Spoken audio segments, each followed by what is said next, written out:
Marcus was entering the burning house for the fifth time, barely able to breathe. He'd already saved 4 children. 1 more remained. 8-year-old Emma, daughter of the neighbor who had told him, "Get out of here, we don't want you." Marcus didn't hesitate. He plunged into the flames, because being a hero isn't selective. Welcome to Iron Will Stories. Before we begin this story, tell me in the comments which city you're watching from today, and if you believe stories like this need to be remembered, hit that subscribe button and help us keep these voices alive. Marcus Thompson, 38 years old, lived alone on Maple Street, a small, modest house. His yard was somewhat unkempt, his car was old, his clothes simple. According to his neighbors, he was a man below their standards. Maple Street was one of Riverside's most elite neighborhoods. Large houses, perfect gardens, expensive cars. Doctor, lawyer, businessman neighbors. And then there was Marcus. Nobody really knew Marcus. They didn't know what he did for work. He was usually home during the day, sometimes carrying wardrobe items or cleaning supplies. His neighbors assumed he was unemployed or doing odd jobs. The truth was that Marcus was one of the city's most experienced firefighters. He had a 15-year career. But because he worked shifts, his neighbors never saw this, and Marcus didn't feel the need to tell them. Problems had started 2 years ago. Marcus's house was modest compared to the others. His yard wasn't professionally landscaped. His car was 10 years old. The neighborhood association president, Mrs. Patricia Henderson, 55, retired bank manager, wanted to maintain their neighborhood's prestige level. At the first meeting, they'd sent Marcus an indirect message. Everyone's contribution is needed to improve our neighborhood's overall appearance. Marcus didn't understand. What kind of contribution? Your house's exterior, yard maintenance, vehicle parking, compliance with general standards. Marcus felt confused. My house is clean. I'm not harming anyone. But Marcus, said his neighbor David Walsh, we have a certain standard of living here. 6 months later, Marcus received an official letter from the neighborhood association. Property improvement request. Marcus was shocked when he read the letter. It recommended that he paint his house, renovate his yard, buy a new car. His neighbor, Dr. Richard Foster, came to his door. Marcus, this is just a suggestion, but for social harmony. I'm not harming anyone, Marcus said. Yes, but we have to think about our property values. Your house. What's wrong with my house? Richard hesitated. The appearance. It's below standard level. The following month, a neighborhood meeting was held. Marcus wasn't invited, but he came anyway. Mrs. Henderson stood up. We need to get this man out of our neighborhood. Marcus was surprised. What? You don't fit our standards, Marcus. This neighborhood has a certain level. His neighbors looked at him. Nobody objected. What standards? Marcus asked. Economic, social, cultural standards. You don't belong here. Marcus stood up. I pay taxes too. I follow the law. I don't harm anyone. David Walsh intervened. Marcus, it's nothing personal, but we have to protect our property values. How does my house lower your property values? Because, Mrs. Henderson hesitated, because you're not at our level. After the meeting, Marcus was completely ostracized. His neighbors stopped talking to him. Children were forbidden to play with him. Mrs. Henderson's 8-year-old granddaughter, Emma, had run to Marcus one day. Uncle Marcus, do you want to see my new kitten? Mrs. Henderson immediately intervened. Emma, come here. Don't go near him. Why, Grandma? Because he's not our kind. Go away, Marcus. Don't come near my granddaughter. Marcus's heart was broken. He loved Emma. The little girl was so innocent. If his neighbors knew Marcus's real profession, they would be shocked. Marcus was one of the city's most experienced firefighters. He worked at Station 19. For 15 years, he'd been fighting fires. He'd saved dozens of lives. He had hero medals, but he kept them hidden at home. Why didn't he tell them? Because Marcus was a humble man. He didn't do his job to show off, but to save people. Also, he was curious about his neighbors' reaction. They saw him as lower level. If they learned he was a firefighter, would their thoughts change? Marcus didn't want this tested. He was already ostracized. He didn't want more drama. For 6 months, Marcus didn't speak to his neighbors at all. When he went to work in the morning, nobody greeted him. When he returned home in the evening, nobody looked. When they met at the store, they changed their paths.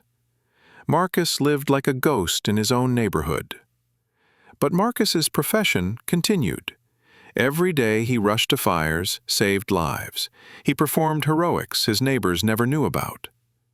One day, Sergeant Jake Oliver at Station 19 asked Marcus, "Marcus, why don't you tell your neighbors about your profession? They should be proud." "Jake, people have decided what they value. I won't try to change their minds." That night it was snowing, the last week of December. Marcus had just returned from the night shift. It was 2 a.m. Maple Street was quiet. Everyone was sleeping. Marcus was tired too, about to go to bed. He saw orange light from the window. His heart stopped. He knew that light very well. Fire. He ran outside. The Henderson family's house was burning. The flames were spreading rapidly. Marcus immediately called 911. "Station 19, there's a fire. Maple Street 847. They need to come immediately."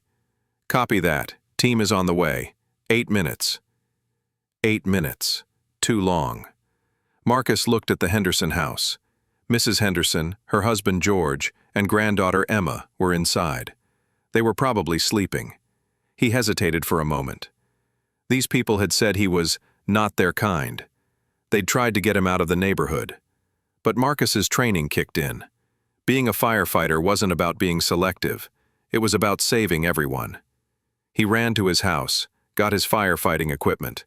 Oxygen mask, axe, protective gloves. He always kept them ready. The Henderson house's front door was locked. Marcus broke the window, went inside. The smoke was thick. Visibility was 0. But Marcus was experienced. "Hello, is anyone there?" he shouted. A sound came from upstairs. Coughing. Marcus climbed the stairs. He found George Henderson in the bedroom. He'd passed out. Marcus carried him on his back, brought him downstairs, got him outside, left him in the yard. When George opened his eyes and saw Marcus, he was shocked. "Marcus? You... Don't talk. Ambulance is coming. Where's Mrs. Henderson?" "Inside. With Emma." Marcus went back into the house. The fire had grown even larger. The stairs were almost burning. He found Mrs. Henderson in the guest room. She was injured, couldn't breathe. "Patricia! Patricia!" Mrs. Henderson opened her eyes. When she saw Marcus, she couldn't believe it. What are you doing here?" "I'm saving you. Where's Emma?" Emma is in the children's room." Marcus carried Mrs. Henderson on his back. The woman was weak, but getting through the fire was difficult. When he got her outside, Mrs. Henderson was shivering. "Marcus, why?" "Because it's the right thing to do," Marcus said. "Where did you say Emma is?" Marcus entered the house for the 5th time. This was the most dangerous. The children's room was upstairs, and the stairs were starting to collapse. He found Emma in her room. The 8-year-old girl was coughing, scared. "Uncle Marcus," she screamed. "Emma, I'm coming." Marcus took the child in his arms. But the stairs were no longer usable. He ran to the window, 2nd floor. They couldn't jump. At that moment, the neighbors had woken up and come outside. They saw Marcus at the window. "Marcus!" David Walsh shouted. "Jump! We'll catch you!" Marcus hesitated. Jumping from the 2nd floor was risky, but there was no other choice. The house was collapsing. Marcus, with Emma in his arms, jumped from the window. His neighbors tried to catch them. David, Dr. Foster, others. Marcus hit the ground hard. His right foot was injured, but Emma was safe. At that moment, the fire department arrived. Ambulance arrived. The fire suppression operation began. Marcus sat on the ground, his foot hurting. But Emma was safe. The Henderson family was taken to the hospital. Mild smoke poisoning. They would be discharged in a few days. Marcus was also checked at the hospital. He had a crack in his foot. He would be in a cast for 6 weeks. The next day, the entire neighborhood gathered in front of Marcus's house. Mrs. Henderson came with Emma in her arms. "Marcus," she said, you saved us." Marcus nodded. "Anyone would have done the same." "No," said George Henderson. "Not everyone would have done the same. We treated you very badly." Dr. Foster stepped forward. "Marcus, what do you do for work?" Marcus hesitated a bit. "I'm a firefighter, for 15 years. His neighbors were shocked. "A firefighter?" Mrs. Henderson couldn't believe it. "Yes, I work at Station 19. David Walsh shook his head.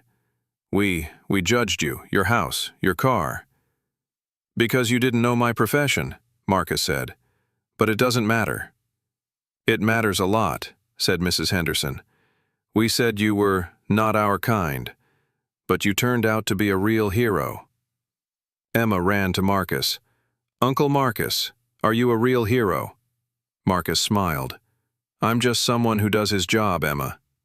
"But you saved us. Grandma, Uncle Marcus isn't bad." Mrs. Henderson's eyes filled with tears. "No, Emma, Uncle Marcus is the best person, and we were very bad." She turned to Marcus. "Marcus, I apologize to you. I apologize on behalf of all of us." "You don't need to apologize, Patricia. It's in the past." "No, it's necessary. We judged you by your appearance, by your small house, your old car, but you were very big inside." The following week, a neighborhood meeting was held, this time in Marcus's honor. Mrs. Henderson stood up. "I want to declare this man the most valuable resident of our neighborhood." Everyone applauded. Marcus couldn't stand up. He had a cast. "Thank you, but I just did my job." "No, Marcus," said David Walsh. "You saved our lives, and our character too." Dr. Foster added, "We learned a lot from you. That real value is not in appearance, but in character." 6 weeks later, Marcus's cast was removed. The neighborhood was a completely different place now. His neighbors visited him every day. They brought food, chatted. Emma came every day to play with Uncle Marcus. Mrs. Henderson helped arrange Marcus's garden, but not by force, out of friendship. David Walsh wanted to help Marcus buy a new car. Marcus politely declined. "My car works fine." The local newspaper wrote Marcus's story. Ostracized neighbor saves 7 people in fire. The story was talked about in the city. Marcus became a hero, but Marcus was uncomfortable with this. "I'm not a hero, I just did my job." Fire Chief Captain Rodriguez congratulated Marcus. "Marcus, you're a firefighter even when you're not on duty. This is real dedication." "Captain, it's the result of training. You taught us to save people." One day Emma asked Marcus, "Uncle Marcus, why did you save us? Grandma was mean to you." Marcus took Emma on his knee. "Emma, we don't save people because we love them. We save them because it's right." "But Grandma said go away." "Yes, but she said that because she was scared. People can be mean when they're scared." "Were you never scared?" "I was scared. But fear shouldn't stop us from doing what's right." Emma nodded. "I want to be like you when I grow up." 1 year later, Maple Street had become a different neighborhood. Marcus was now the most beloved resident of the neighborhood. After every fire ended, his neighbors checked on him, asking if he'd returned home safely. Marcus's house had also changed, but not by force. Through friendship with his neighbors, he'd made a few improvements of his own volition. The most important change, he'd hung a small sign by his door.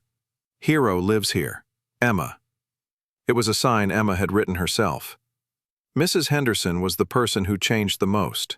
She no longer talked about prestige and standards, but about character and righteousness. One day she said to Marcus, "Marcus, you made me a better person." "How?" "You showed me that real value is in the heart, not in appearance. I had forgotten that." "Patricia, everyone makes mistakes. What's important is learning from them. You could have left us to die. You had the right." "No. Life is valuable. Every life." Marcus began giving fire safety training in the neighborhood. Every family now had smoke detectors and fire extinguishers in their homes. He taught the children fire drills, made emergency plans. "I hope we never have to use them," he would say, "but we need to be prepared." His neighbors began to see Marcus not just as a hero, but as a teacher. Marcus took his neighbors to Station 19. The children saw the fire trucks, examined the equipment. Captain Rodriguez told them about Marcus. "This man has been with us for 15 years. He's saved dozens of lives. But he never bragged." Emma asked, "Why doesn't Uncle Marcus brag?" "Because real heroes don't brag, Emma. They quietly do their jobs." 2 years later, another fire broke out on Maple Street. Marcus wasn't on duty, but he ran. This time, his neighbors were also prepared.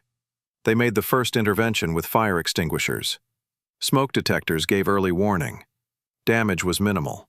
Nobody was hurt. "Marcus," said Dr. Foster, "thanks to what you taught us." "No," said Marcus, "thanks to your learning." Marcus still lives on Maple Street. Still in the same house, same car, but now he's the heart of the neighborhood. Whenever a new neighbor comes, they're told Marcus's story. Don't judge by appearance, see the inside. Emma is now 10 years old.